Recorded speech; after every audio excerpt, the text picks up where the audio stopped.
Good evening, ladies and gentlemen. I am Jennifer Perez, and I will be your lead anchor for today.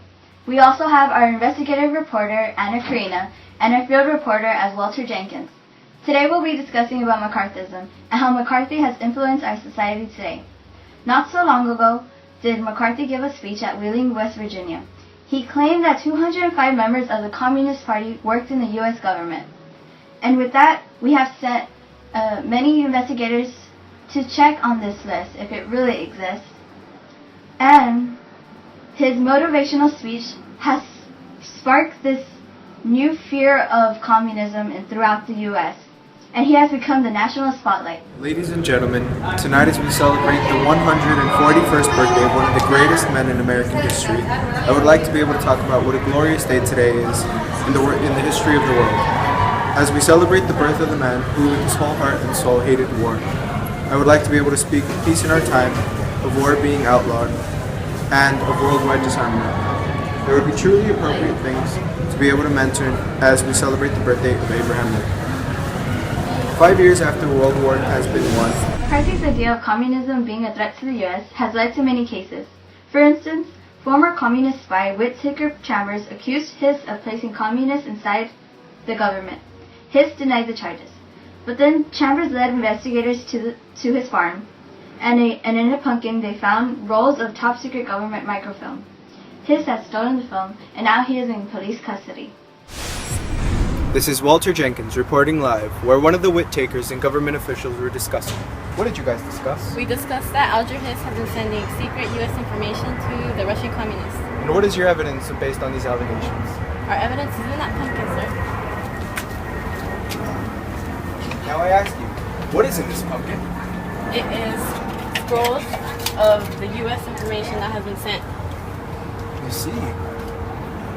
And what has been done about the scrolls? A trial has been arranged to persecute Alger Hiss. Sir Hearst has been arrested.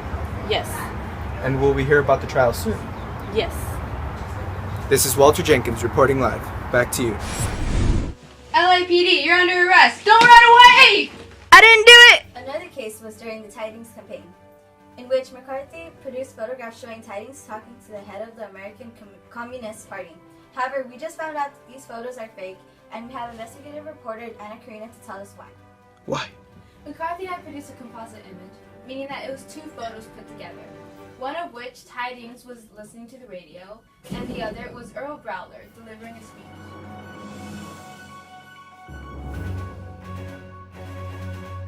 Here's a strange and scary event that happened.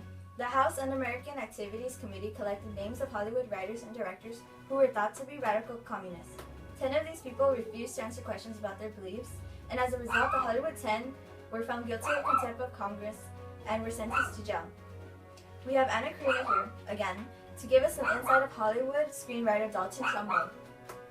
After being blacklisted, Dalton Trumbo, a screenwriter and member of the Hollywood 10, was forced to use false names to continue his work. He had won an Oscar for The Brave One, under the name Robert Rich. It wasn't until 1960 that he could use his real name again. We also have two witnesses to express this tragic event. Hello, as you may know, Dalton Trumbo was arrested yesterday. If you don't know him, he's a famous screenwriter. And while we worked closely with him, we were at work and the police suddenly came and started arresting him. And at the time, we were wondering, why is this happening to him? He doesn't deserve this. He didn't do anything wrong. So we went to go investigate ourselves to see what happened.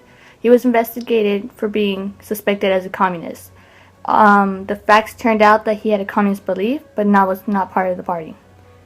And while that may be true, it didn't change who he was. All he did was focus on his job, and since we worked closely with him, he never made any threats to the U.S. or any bad comments to the U.S.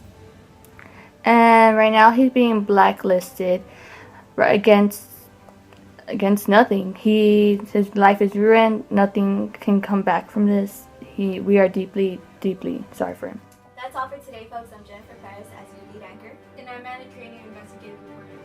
And thank you for watching NBL. Oh, you wanted me to record that? McCarthy had produced